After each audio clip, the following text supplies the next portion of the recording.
नमस्कारम सद्गुरु। मैं सोने का सही तरीका जानना चाहता हूँ। कितनी देर और किस दिशा में सोना चाहिए? इसका क्या विज्ञान है? नमस्कारम वीरू। नींद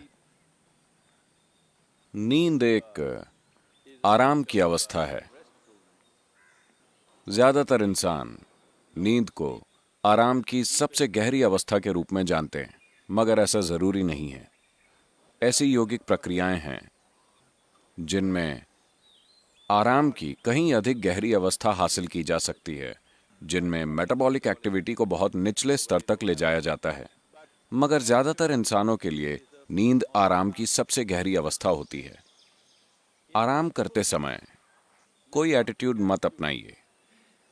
आराम की सबसे अच्छी अवस्था में आप तब होते हैं जब आप बेफिक्र होते हैं। तो जब नींद की बात आती है तो ये मत सोचिए कि किस आसन में और कैसे सोना है। पूरी तरह बेफिक्री की स्थिति में होना सोने का सबसे अच्छा तरीका है। मगर आप दिशा भी पूछ रहे हैं।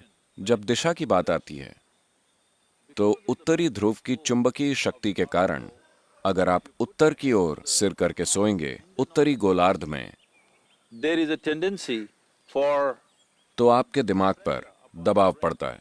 हम इसे अनुभव से जानते हैं, मगर इस बारे में स्टडी करके भी ये पाया गया है कि दिमाग की ओर खून का एक कुदरती प्रवाह होता है अगर आप उत्तरी गोलार्ध में उत्तर की ओर सिर करके सोते हैं।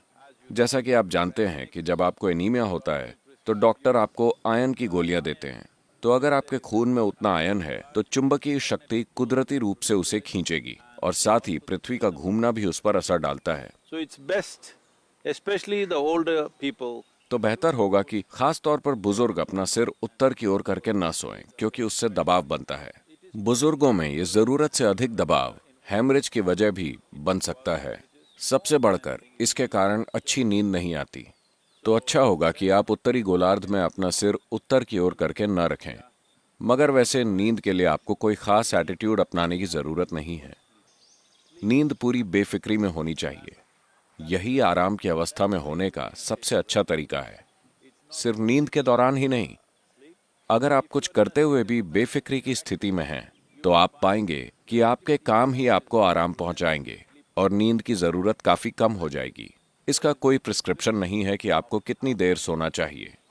शरीर को तय करने दीजिए कि आपको कितनी देर सोना है। यह सबसे अच्छा तरीका है।